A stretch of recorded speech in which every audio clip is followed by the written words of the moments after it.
नमस्कार जी। सर साहेब सर। क्या नाम है आपका? मेरा नाम है दासी जूली मोदी।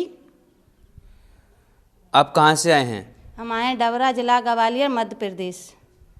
संत रामपाल जी महाराज जी से आपने नाम दीक्षा कब ली?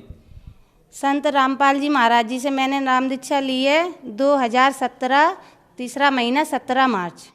हम पहले श्री कृष्ण जी भगवान की भक्ति करते थे और उसके बाद हम संत रामपाल जी महाराज जी के चरण में ऐसे आए, सारे लोग जुड़ गए थे। हमारा बच्चा है छोटा वाला, वो जुड़ने के लिए गया। जब वो जुड़ने गया तो हमने उससे काफ़ी मना करी कि बेटा आप नहीं जाओ, सब लोग जुड़ गए, हम अकेले रह जाएंगे। तो उसने माना नहीं। वो घूमने के प्रसाद से जुड़ने गया। उसने कही मम्मी जब बड़ा भाई जाता है 4 दिन के लिए पेशी पे मालिक की, तो स्कूल की भी नांगा होती है और घूमने भी मिलता है। और रात में कैसा सफ़र होता है ट्रेन में, हमने कभी देखा नहीं है।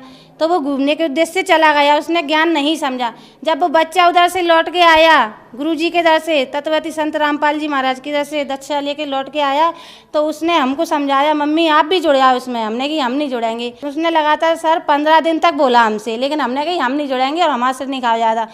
तो फिर उसके 15 दिन बाद ऐसी बात कह दी, कहने लगा उसने। फिर 10-12 दिन तक ये बात कही मम्मी आप कुतिया बन जाओगी, कुत्ता बन जाओगी, गैया बनोगी और हम देखेंगे घूरे पे फिरोगी तो हमको बहुत दुख होगा, पर हम कुछ कर नहीं पाएंगे। तो हमने कि किसने देखा अगला जन्म कुत्ता बनेंगे, कुतिया बनेंगे, जो बनेंगे वो बनेंगे, लेकिन अभी तो हमको इंसान का जन्म मिला, उसका सुख तो देख ले कैसा होता है। तो ऐसे हमारे लड़के ने 10-12 दिन कही भगत जी हम ऐसे पागल से हो गए थे कि अगर हम रोटी बस बना रहे हैं तो रोटी बनाते हुए देखते थे कि हम कुतिया बन गए और घूरे पे फिर रहे हैं, काली कुतिया बन गए, पन्नी फाड़ रहे हैं।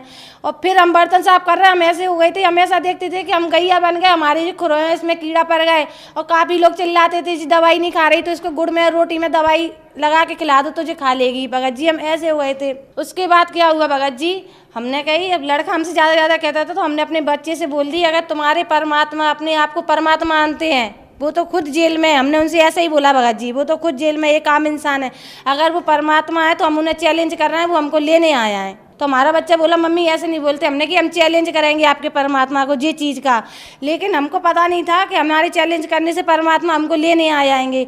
लास्ट फरवरी का दिन था सर जी, लेकिन हम सुबह 5 बजे जगी रहे थे, बेड पर लेटे हुए थे। जगते जगते हमने क्या देखा सुबह 5 बजे कि हमको संत जगत गुरु तत्वती संत रामपाल जी महाराज खड़े थे हमारे बगल में। और हम उठे, मतलब आंखों खुली में देखते हुए हम उठ के हमने बच्चे का लंच बनाया और बच्चा हमारा बड़ा वाला स्कूल गया। जब स्कूल गया तो उसकी बस थोड़ी घर से दूर आती है, तो उस दिन उसकी बस लेट हो गई भगत जी। उसकी बस लेट हो गई तो उसकी दादी बोली घर में किराने की दुकान है बेटा, अगर आपकी बस लेट आ रही है तो दुकान का सामान टांग जाओ।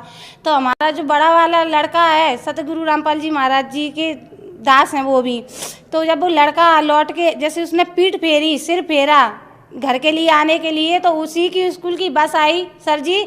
और मेरे बच्चे का ऐसा एक्सीडेंट हुआ कि अगर कोई और देख लेता शायद 2-4 साल के लिए कोमा में चला जाता। जे सिर की खोपड़ी का तो पता ही नहीं है कहाँ गिर गई, उसके सिर पे एक बाल नहीं, खोपड़ी कोस दूर गिरी हुई, किसी को पता ही नहीं चला है कहाँ गिरी है, ढूंढने वाला भी नहीं ढूंढ पाएगा इतनी दूर गिरी होगी। जब मैंने अपने बच्चे को देखा, मैं बाहरी खड़ी थी, तो ना ही मैंने सिर पे पल्ला डाला और ना पैरों में चप्पल। मैंने दौड़ी लगाई और दौड़ी लगाते हुए अपने बच्चे को उठाने के लिए गई और गोदी में उठाया। उधर से मेरी सास भी आई और उन्होंने भी देखा। हमने उनसे भी कही मम्मी जी क्या हो गया, ना आप मेरे बच्चे को बुलाती और ना ऐसा होता। तो हमारी सास बोली भगत जी से कि लड़का तो ख़त्म हो गया, एक काम करो इसको घर पर ले चलो और सारी जगह बिलुआ दे दो। तो हमने सुनी, हमने कही मम्मी लड़का तो जिंदा है अभी, क्योंकि संत रामपाल जी महाराज की ऐसी कृपा थी उस बच्चे पे, उसको सारनाम ही मिल गया था, सतनाम मिल गया उसको ऐसी दया थी कि हमको सांसें दिखा रही वो बच्चे की चलती हुई, पर हमारे जो पति हैं और जो हमारी सास हैं उनको वो बच्चा मरा हुआ दिखा रहा था। एक तो ये चमत्कार था परमात्मा का। तो मम्मी ने दोबारा भी बोला हमारी सास ने कि बच्चा तो मर गया। हमने कि मम्मी बच्चा तो जिंदा और इसे हॉस्पिटल की ज़रूरत है। तो हमारी सास बोली नहीं, तो हमारे भगत जी नहीं माने और घर भी ले आए उसको, घर ले आके और उन्होंने आंगन में लेटा दिया भगत जी। जब उन्होंने आंगन में लेटाया बच्चों को तो सब जगह फ़ोन करा, तो हमने कहा आप फ़ोन नहीं करो, बच्चा तो हमारा जिंदा है। तो भगत जी बोले बच्चा तो ख़त्म हो गया। और सारे रिश्तेदार भी हमारे इकट्ठे हो गए थे, अड़ोस पड़ोस के भी इकट्ठे हो गए थे, रोना गाना भी हो गया, पर हम नहीं रोए क्योंकि हमारे बच्चे की सांसें हमको दिखा रही थी, तो हमने एक आंसू भी नहीं निकाला आंखों से। तो हमारी सास बोलती है रो क्यों रही है, कि पागल हो गई। हमने कही पागल होएंगी तो हम नहीं रोएंगे, हमारा बच्चा तो जिंदा है, क्यों रोए हम। लेकिन उसके बाद सब पता नहीं पहले कोई 4 लोग आए, बोले एक काम करो इसके लिए फायरा ले आओ और इसकी अर्थी नहीं सजेगी, अपन तो गड्ढा खोदेंगे, इस बच्चे को गड्ढे में गाड़ेंगे।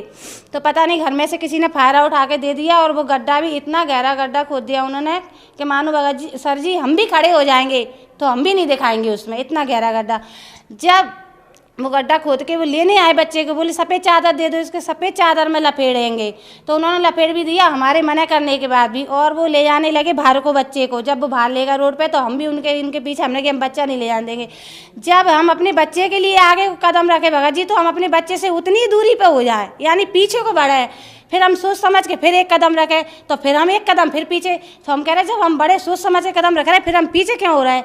तो हमने जब पीछे मुड़ के देखा तो एक बाबा चले आ रहे थे, जो वाइट कलर के बिल्कुल सफ़ेद कपड़ा पहने, जिस कपड़े में एक दाग नहीं, उनकी इतनी लंबी लंबी ठोड़ी थी, सिर पर टोपी थी और चले आ रहे। उनके हाथों में एक ऐसी लकीर थी कि जो हमारी सांसों से टकरा रही आके। तो हमने कही ये कैसी लकीर है कि जो हमारे सांसों से क्यों लग रही है। फिर हम अपने बच्चे को तो भूल ही गए, क्योंकि वो तो परमात्मा थे, रामपाल जी महाराज जी तो परमात्मा थे। तो हम अपने बच्चों को भूल गए। बच्चे को भूल के हमने कि हम इन बाबा को बुलाएंगे नहीं, जी बाबा तो हमारे इधर अपने आप आएंगे, जी हमारी आत्मा बोली अंदर से। तो हमने उनसे बोला कि रुको बाबा, तो वो रुक गए। हमने कि हमने अपने हाथों से एक पैरदान बनाया है, हम आपको उस पर बैठा रहेंगे। तो हमने उस आसन को भी निकाला, और जब वो बाबा वहाँ थे चौक में, हमने उनको उस पर भी बिठाया। सर जी जब वो बैठे तो हमने उनसे पूछा भी कि बाबा आप क्या खाओगे। तो उन्होंने जी भी कहा बेटा भंडारे में आप जो भी बना के लेके आओगे हम वही खाएंगे। लेकिन जब जे आत्मा तो परमात्मा की है, आत्मा बोली कि नहीं इस बाबा को तो खीर पसंद है तो हम खीर ही बनाएंगे। जब फिर हमने दोबारा भी सोचा, लेकिन आत्मा तो एक ही बात बोले कि खीर ही बनाएंगे। जब भगत जी हम अपनी किचन में गए और हमने खीर बनाने के लिए रख दिया, जब हमने अपना डिब्बा खोला तो हमारे डिब्बे में सिर्फ चावल के 4 ही दाने थे भगत जी, 4 से 5 भी नहीं था। जब हमने सोचा कि हमने उनसे बोल तो दी खीर की, लेकिन हम खीर बनाए कैसे। फिर हमने कि 4 ही दाने डाल दो चावल के, जितनी बनेगी उतनी बन जाएगी, दूध ज़्यादा डाल देंगे हम इसमें। जब वो हमने 4 दाने डाले सर जी, तो उससे हमारी भगोनी भर गई। जब भगोनी भर गई तो गैस पे भी फैलने लगी। उस टाइम खीर हम पे समरा ही ना समरे, हमने अपनी गैस बंद कर दी और हमने प्लेट में खीर ली, चम्मच गिलास भी भर के ले गए और उनको दी और बाबा जी ने खा ली। जब उन्होंने हाथ नहीं धोए तो हमने उनसे पूछा कि बाबा आपने हाथ क्यों नहीं धोए। उन्होंने हमसे कही बेटा कभी बर्तन में हाथ नहीं धोते। हमने उनसे ये भी कहा कि हम भी नहीं धोएंगे हाथ। बच्चे को हम भूल ही गए थे, क्योंकि वो तो परमात्मा था इसलिए भूल गए। उन्होंने खुद ऐसी बुद्धि कर दी थी।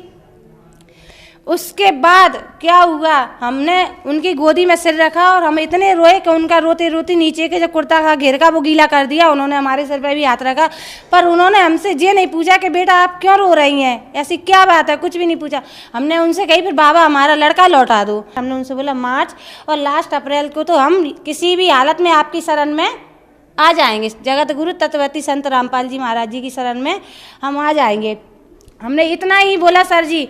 जब हमने पीछे मुड़ के देखा तो जो लोग हमारे बच्चे को ले गए थे वो बच्चे को लौटा के ले आए। उनने चद्दर नीचे रखा, उसी में हमारा बच्चा था। बच्चा उठ के बैठ गया, लेकिन जब बच्चा आया हमने उस बच्चे पे हाथ फेरा और फिर हमने पीछे मुड़ के देखा। हमने कही बाबा का धन्यवाद तो कर ही दे। तो जब देखा तो बाबा तो जा चुके थे, सिर्फ गिलास कटोरी और आसन डला रह गया था। जब ही हम समझ गए थे कि परमात्मा है और परमात्मा से बड़ा कोई नहीं है, क्योंकि उन्होंने हमारे मरे हुए बच्चे को जीवित कर दिया। जितनी भी जगत है यहाँ पर, जिनको विश्वास नहीं है वो मेरे गांव आ सकते हैं, डबरा जिला ग्वालियर मध्य प्रदेश, आके और पूछ सकते हैं क्या जी हकीकत है। जी हकीकत है, क्योंकि मेरे साथ ये घटना हुई है। उसके बाद ही मैं संत रामपाल जी महाराज की शरण में आई थी। बहन जी जो श्रद्धालु आपको देख रहे हैं, आप उन्हें क्या संदेश देना चाहेंगे? जो श्रद्धालु मुझे देख रहा है सर जी, मैं उनसे हाथ जोड़ के विनती करूंगी कि आप जगत गुरु तत्वती संत रामपाल जी महाराज का सत्संग देखिए। कई चैनलों पे आ रहा है, शाम को आता है 7:40 पर साधना चैनल पे। आप उसको देखिए और उससे आप ज्ञान समझ के, उसके बाद फुल ज्ञान समझ के, उसके बाद आप तत्वती संत रामपाल जी महाराज जी की शरण में जाके अपना नाम उद्देश्य कराइए और अपना जीवन का मोक्ष कराइए। संत रामपाल जी महाराज जी एक ऐसे संत हैं जो धरती पे आए हुए हैं, सभी शास्त्रों के अनुसार भक्ति खोल के बता रहे हैं। धन्यवाद जी। सत्साई।